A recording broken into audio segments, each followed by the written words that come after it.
તો સાબરકાંઠા જિલ્લામાં શિયાળામાં ચોમાસા જેવો માહોલ. હવામાન વિભાગની આગાહી વચ્ચે વરસાદી માહોલ. તમામ તાલુકાઓમાં વરસાદી માહોલ જોવા મળ્યો. વહેલી સવારથી ઝરમર વરસાદ. ખેડૂતો ચિંતિત બન્યા છે. સવારે 6 વાગ્યાથી 8 વાગ્યા સુધી તલોદમાં 13 મિલીમીટર જેટલો વરસાદ નોંધાયો. તો પ્રાંતિજમાં 3 મિલીમીટર, ખેડબ્રહ્મામાં 3 મીમી, તો વડાલીમાં પણ 3 મિલીમીટર જેટલો વરસાદ નોંધાયો. હિંમતનગરમાં પણ 1 મિલીમીટર જેટલો વરસાદ પડ્યો.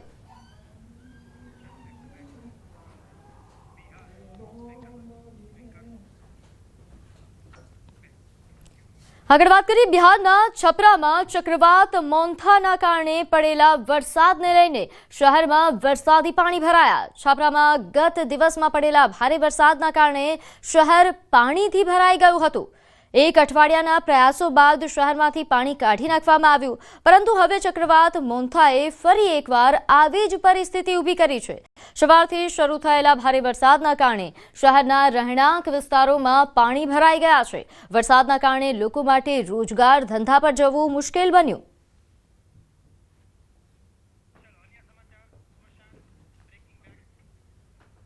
હવે નજર કરીએ અન્ય સમાચારો પર. તો સ્મશાન ગૃહમાં મોતનો મલાજો પણ ન જળવાયો. સ્મશાન ગૃહમાં સૂકા લાકડા ખૂટી ગયા. લાકડા ન મળતા ટાયર ગાદડાથી અગ્નિદાહ દેવામાં આવ્યો.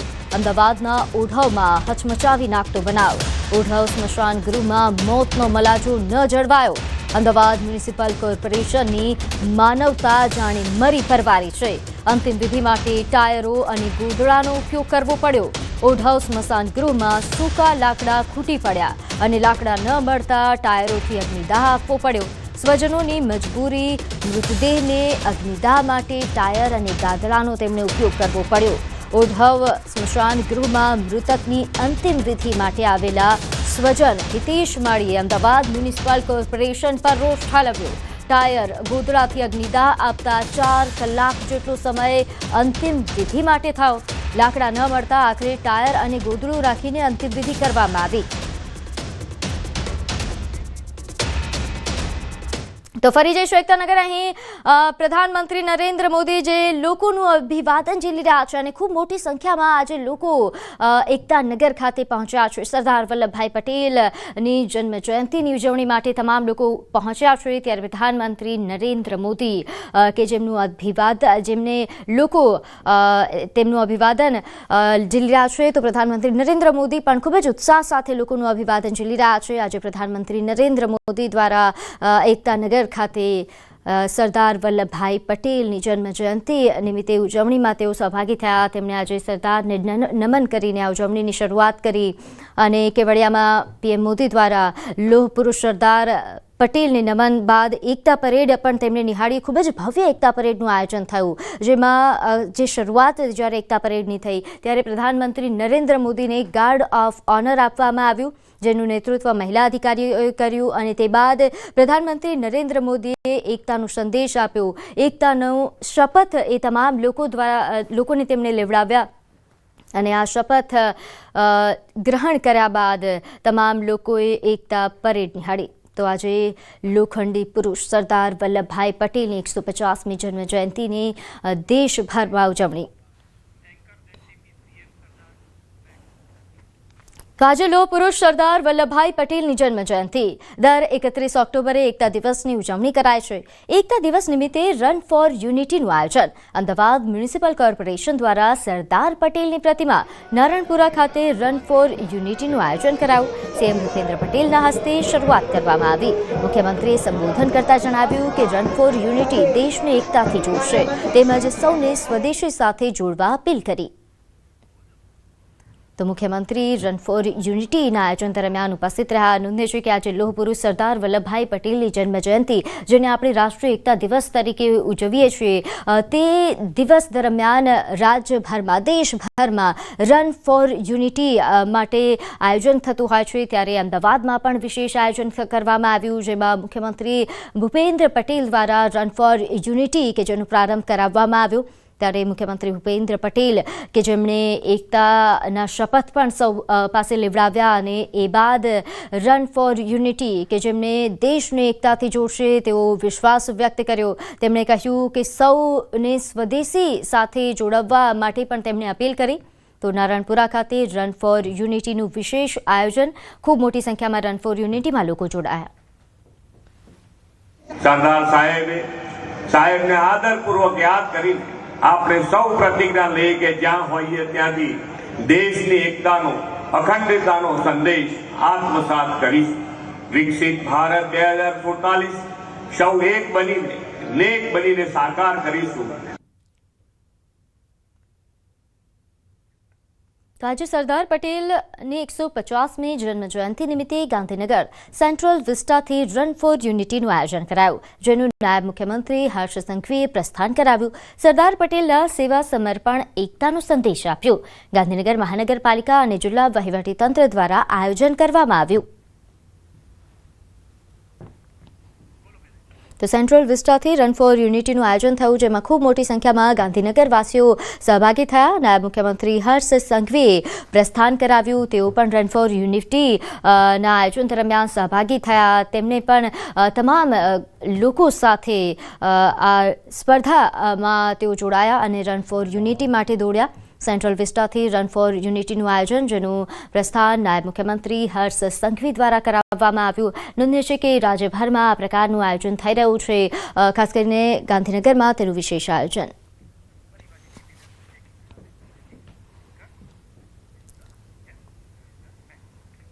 સમાચારમાં આગળ વાત કરીએ. સ્મશાન ગૃહમાં મોતનો મલાજો પણ ન જળવાયો. સ્મશાન ગૃહમાં સૂકા લાકડા ખૂટી ગયા. લાકડા ન મળતા ટાયર અને ગોદડાથી અગ્નિદાહ આપવામાં આવ્યો. અમદાવાદના ઓઢવમાં હચમચાવી નાખતો બનાવ સામે આવ્યો છે. ઓઢવ સ્મશાન ગૃહમાં મોતનો મલાજો ન જળવાયો.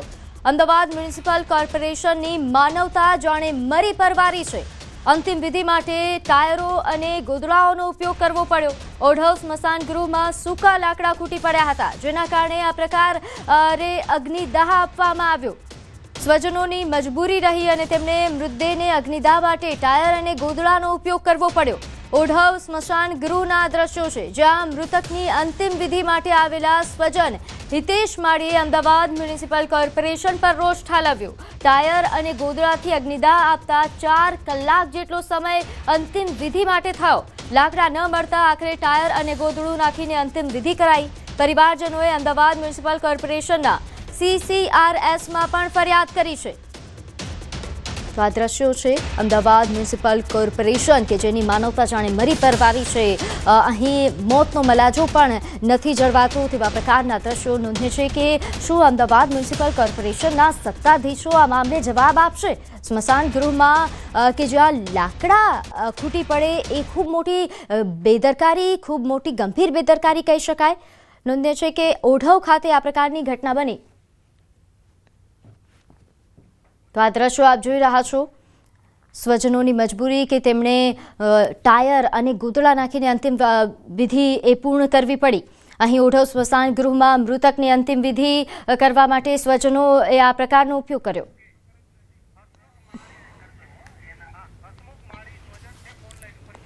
ત્યારે આ મામલે જે સ્વજન મૃતકના છે તે આપણી સાથે જોડાઈ ગયા છે. હસમુખ માળી, હસમુખભાઈ, આપ અમારી સાથે જોડાયા તે બદલ આપનો આભાર અને આપનું સ્વાગત છે. અને સાથે પહેલાં તો આપના દુઃખમાં અમે સહભાગી છીએ અને જે પ્રકારની આ ઘટના બની, આખરે શું ઘટના હતી અને વિસ્તારથી જણાવશો? હા, થયું ને સાહેબ બેન, એવું થયું કે કાલે વરસાદ થોડો હતો, બરોબર, અને લગભગ અમે 11 વાગે અરથી લઈને ત્યાં ઓઢવ સ્મશાન ગ્રહ પહોંચ્યા. તો એમાં થયું એવું કે વરસાદ કે અમે લાકડા લીધા. અમે તો પેલા કહ્યું કે જાઓ લાકડા લેતા હોય, એટલે અમારે બધા છોકરાઓ અને જે સગા સંબંધીઓ ડાઘુઓ આવ્યા હતા એ બધા લાકડા લઈ અને એ ત્યાં સ્મશાનનું જે તંબુ બનાવેલું છે એમાં લાઈન મૂક્યા. અને પછી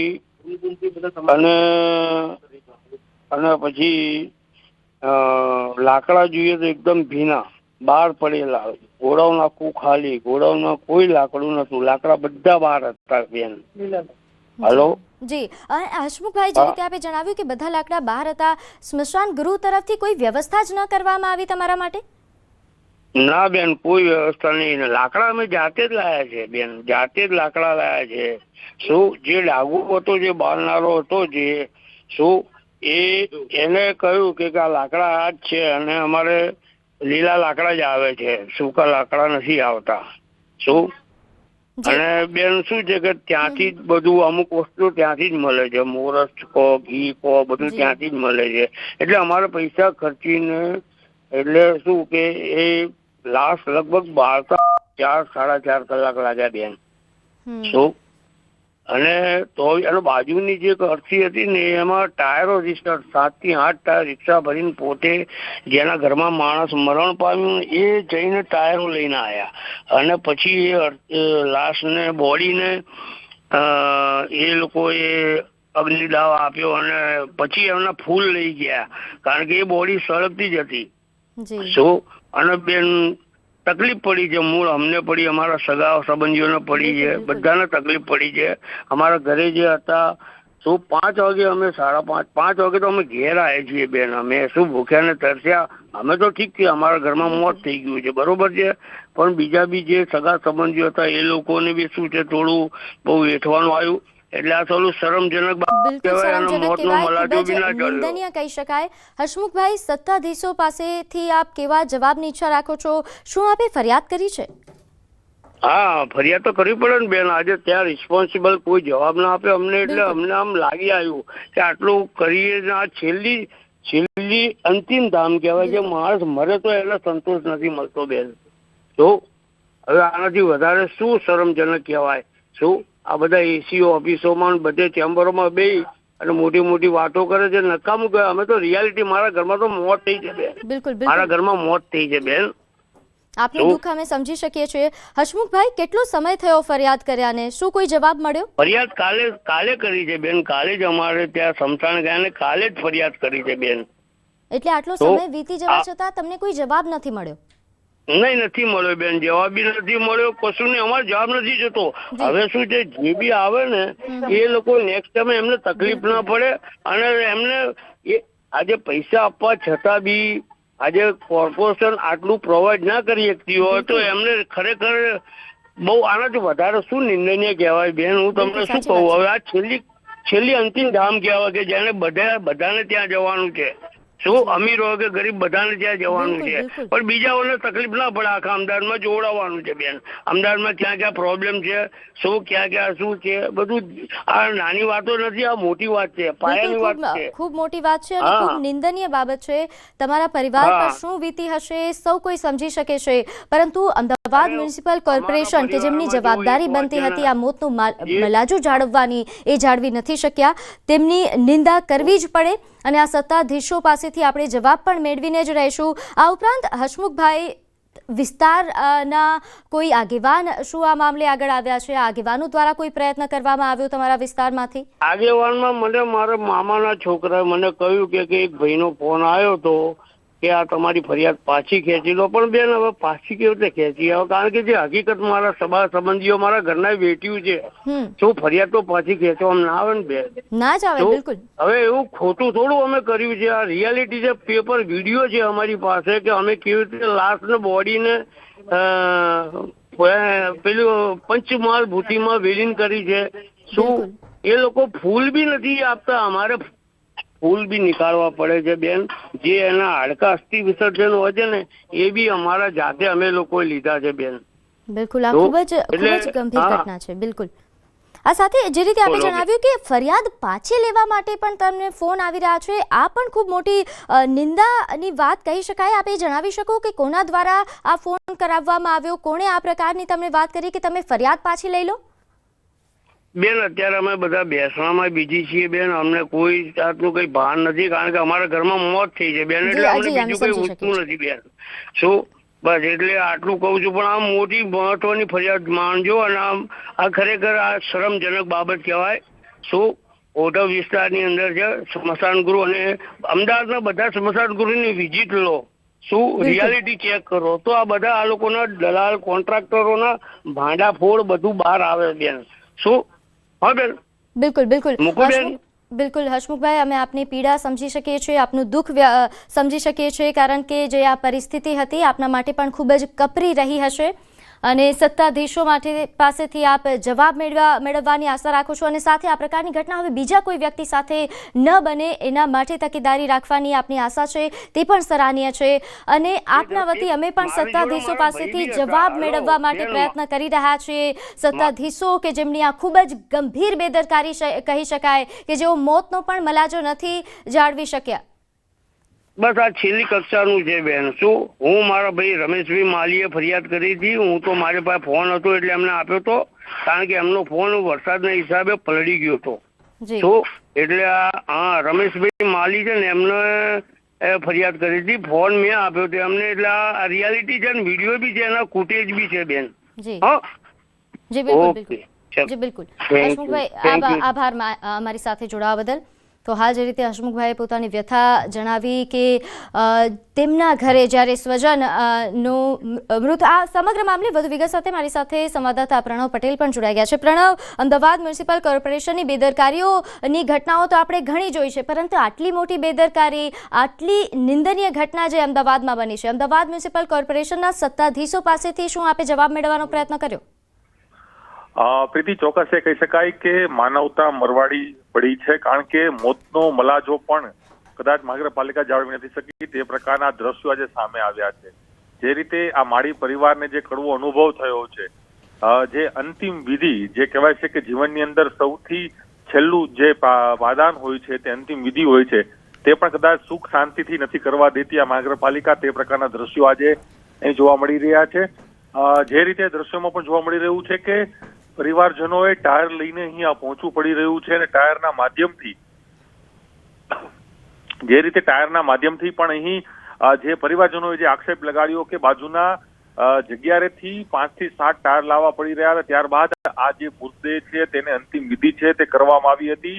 એટલે કેટલું દુઃખદ કહી શકાય કે મહાનગરપાલિકા જે કરોડો રૂપિયાના બજેટ બનાવે છે, હજારો કરોડ રૂપિયાના બજેટ છે, અને સાથે જ ગુજરાતનું સૌથી મોટું મહાનગરપાલિકા સ્માર્ટ સિટી, હેરિટેજ સિટીનો જે દરજ્જો મળી રહ્યો છે, એ સિટીની આ હાલત હોય તો આપ કલ્પના કરી શકો છો કે અન્ય સ્મશાનોમાં કઈ રીતની સ્થિતિ અને કઈ લાલિયાવાડી છે તે ચાલતી છે. જે આ સ્પષ્ટપણે દ્રશ્યોમાં દેખાઈ રહ્યું છે કે કોઈની અંતિમ વિધિ થાય છે, અંતિમ વિધિમાં લાકડાઓ છે તે ખૂટી પડે છે, અને લાકડાઓ જે મળે છે તે ભીના લાકડાઓ મળે છે, અને તેના જ કારણે તે પરિવારજનોને ત્યાં પરેશાની વેઠવી પડે છે. અને પરિવારજનો છે આ તે મજબૂરીથી ત્યાંથી પાસેથી જે ટાયરો કહી શકાય કે ટાયરો અહીં લાવે છે, અને ટાયરના માધ્યમથી તેનો અંતિમ વિધિ કરે છે. કદાચ આ દુઃખદ ઘટના કહી શકાય. કદાચ જવાબદાર અધિકારીઓ કે સત્તાધીશોએ આના ઉપર ધ્યાન લેવું જોઈએ. ન્યૂઝીલેન્ડ આ જ અહેવાલ બતાવી રહી છે, કારણ કે લોકોને ખબર પડે કે કઈ રીતની લાલિયાવાડી છે આ વિભાગોમાં. બિલકુલ પ્રણામ, આભાર માહિતી આપવા બદલ. આગળ વાત કરીએ, વડોદરા મલ્હાર પોઈન્ટ વિસ્તારમાં બબાલ સર્જાઈ. અહીં કાર અને મોપેડ ચાલક વચ્ચે માથાકૂટ થઈ. નજીવી બાબતે બંને વચ્ચે ઝપાઝપી થઈ. કલેક્ટર કચેરી બહાર બંને વચ્ચે હાથાપાઈ થઈ હતી. રસ્તા વચ્ચે બબાલ થતા લોકો પણ એકઠા થયા. પોલીસે સ્થળ પર પહોંચીને કાર્યવાહી કરી. તો વડોદરામાં બોલાચાલી બાદ બંને વચ્ચે હાથાપાઈ થઈ, જેને લઈને વધુ વિગત સાથે મારી સાથે સંવાદદાતા હાર્દિક જોડાઈ ગયા છે. હાર્દિક, આ મામલે શું વધુ અપડેટ? બિલકુલ, જો અપડેટની વાત કરીએ તો પોલીસે સમાધાનની પ્રક્રિયા જે છે તે હાથ ધરી છે, અને ખાસ કરીને વડોદરા શહેરની વાત કરીએ તો ઘટનાઓ દિવસે ને દિવસે વધી રહી છે. કાયદો વ્યવસ્થાનો કોઈ જાતનો ડર નથી નાગરિકોને, એમ લાગી રહ્યું છે. કારણ કે આ ઘટના પરથી તમને અંદાજો આવી જશે કે કાર અને મોપેડ ચાલક જે છે તેઓ નજીક બોલાચાલી કરે છે, અને ત્યારબાદ મામલો આખો જે છે તે હાથાપાઈ સુધી પહોંચી જાય છે. વડોદરા કલેક્ટર કચેરીની બિલકુલ બહાર જ છોટા હાથની મારામારીના દ્રશ્યો જે છે તે સર્જાયા હતા. જે રાહદારીઓ છે તેઓ વચ્ચે પડ્યા હતા, તેમને મધ્યસ્થી કરાવી હતી, પરંતુ બંને જે વાહન ચાલકો છે તેઓ કોઈને ગાંઠતા ન હતા. એના કારણે આજે આખરે પોલીસને બોલાવવી પડી હતી, અને ત્યારબાદ પોલીસે બંને વચ્ચે સમજાવટ કરાવીને આગળની કાર્યવાહી જે છે તે હાથ ધરી છે. બિલકુલ, આભાર માહિતી આપવા બદલ. રાજકોટમાં ગેંગવોરના આરોપીઓની હવે ખેર નથી. આરોપીઓના ગેરકાયદેસર બાંધકામો પર બુલડોઝર ફરશે. મુર્ગા ગેંગ અને પેન્ડા ગેંગના કુખ્યાતો સામે કડક પગલાં. જૂના ગુનામાં જામીન કેન્સલેશનની પ્રક્રિયા હાથ ધરાશે. તો આરોપીઓ હથિયાર ક્યાંથી લાવ્યા તે અંગે પણ તપાસ શરૂ કરાઈ છે. તો રાજકોટમાં થયેલી ગેંગવોર મામલે આ મહત્વના સમાચાર. હવે આ આરોપીઓની ખેર નથી, તેમના બાંધકામો પર બુલડોઝર ફરશે. આ ઉપરાંત તેઓ હથિયાર ક્યાંથી લાવ્યા તે અંગે પણ તપાસ શરૂ કરવામાં આવી છે. સાથે તેમના પર થયેલા જૂના ગુનામાં પણ જામીન કેન્સલેશનની પ્રક્રિયા હાથ ધરાશે. મુર્ગા ગેંગ અને પેન્ડા ગેંગ કે જેમની વચ્ચે ગેંગ વોર સર્જાઈ હતી, ફાયરિંગની જે ઘટના બની હતી, સામસામે ફાયરિંગ કરવામાં આવ્યું, તે મામલે આ મહત્વના સમાચાર. તો આગળ વાત કરીએ, વડોદરામાં સરપંચની દારૂની હાટડીઓ સામે કાર્યવાહી. સાવલી તાલુકાના તુલસીપુરા ગામના સરપંચની પહેલ. ગામની મહિલાઓને સાથે રાખીને તેમણે મિશન પરાક્રમ શરૂ કર્યું. દેશી દારૂ ગાળવાની ભઠ્ઠીઓ પર રેડ કરી સરપંચે દેશી દારૂની હાટડીઓ પર તવાઈ બોલાવી. મહિલાઓએ દારૂનો અડ્ડો ચલાવતા લોકો સામે લાલ આંખ કરી. સરપંચે જિલ્લા પોલીસની પોલ ખોલતું આ કેમ્પેઇન શરૂ કર્યું. સરપંચે સોશિયલ મીડિયા પર પણ આ વિડીયો શેર કર્યો છે અને પોલીસની પોલ ખોલી દીધી છે.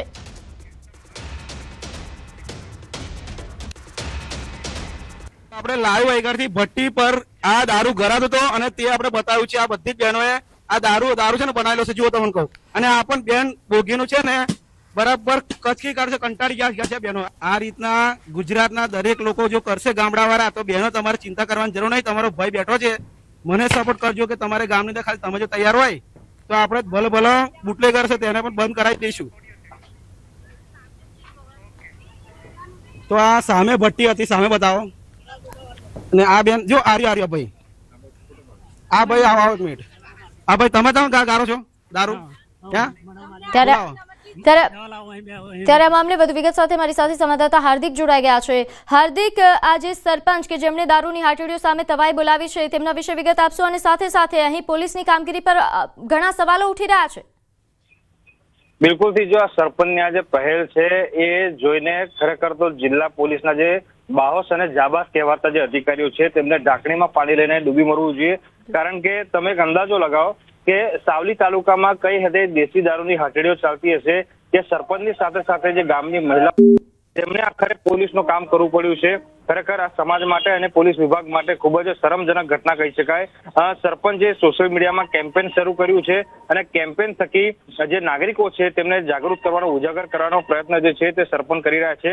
મિશન પરાક્રમ અંતર્ગત એક કેમ્પેન શરૂ કરાયું, જેમાં આ સરપંચ છે તેમના દ્વારા ગામની મહિલાઓ જે છે તેમને સાથે રાખવામાં આવી અને જે દેશી દારૂની હાટડીઓ સાવલી તાલુકાના અલગ અલગ ગામોમાં ચાલે છે ત્યાં રોજે રોજ દરોડા જે છે તે આ ટીમ જે છે તેમના દ્વારા પાડવામાં આવે છે અને ત્યારબાદ આખી જે તેમનો દરોડા હોય છે તેનો આખો વિડીયો બનાવીને સોશિયલ મીડિયા પર અપલોડ જે છે તે કરવામાં આવે છે. ઉલ્લેખનીય બાબત છે કે સરપંચ ઘણા દિવસોથી આ કેમ્પેન ચલાવી રહ્યા છે, પરંતુ દાખલો બેસે પ્રકારની કોઈ પણ જાતની કાર્યવાહી જે છે તે જિલ્લા પોલીસ દ્વારા કરવામાં નથી આવી. એના કારણે અનેક સવાલો જે છે તે ઉઠવા પામી રહ્યા છે. ત્યારે આ જે મિશન પરાક્રમ છે તેને સાવલી પોલીસ એટલે કે જે સ્થાનિક પોલીસ છે તેની કામગીરી પર પણ અનેક સવાલો જે છે તે ઉભા કર્યા છે. બિલકુલ હાર્દિક, આભાર માહિતી આપવા બદલ. અમદાવાદના સોલા વિસ્તારમાં પોલીસે ગેરકાયદેસર રીતે વસવાટ કરતી 17 બાંગ્લાદેશી મહિલાઓની ધરપકડ કરી. તપાસમાં જાણવા મળ્યું કે ઘણી મહિલાઓ 4 વર્ષથી રહેતી હતી તો ઘણી 10 દિવસ પહેલા જ આવી હતી અને બાંગ્લાદેશમાંથી એજન્ટ મારફતે માત્ર 5,000 રૂપિયામાં પ્રવેશ મેળવ્યો હતો. પોલીસને તેમની પાસેથી બાંગ્લાદેશી ઓળખપત્ર મળી આવ્યા છે. સાથે જ IMO નામની મોબાઈલ એપ્લિકેશન પણ મળી આવી છે, જેના થકી તેઓ બાંગ્લાદેશના સંપર્કમાં રહેતા હતા. તેમને લાવનારા એજન્ટો અને મકાન ભાડે આપનાર માલિકો સામે પણ કાર્યવાહી શરૂ થઈ. તો ગેરકાયદેસર વસવાટ મામલે આ મોટી કાર્યવાહી, ભાડે મકાન આપનાર માલિકો સામે પણ કાર્યવાહી કરાઈ છે. આ 17 જેટલી બાંગ્લાદેશી મહિલાઓ જે ગેરકાયદેસર તેમને પ્રવેશ મેળવ્યો. 17 જેટલી બાંગ્લાદેશની રહેવાસી જે મહિલાઓ જે છે એ મળી આવેલી હતી. એટલે સોલા પોલીસ સ્ટેશનના મહિલા કર્મચારી તેમજ આ બધાને સાથે રાખી એકબીજાને પૂછપરછ કરી અને વિશ્વાસમાં લીધેલા હતા.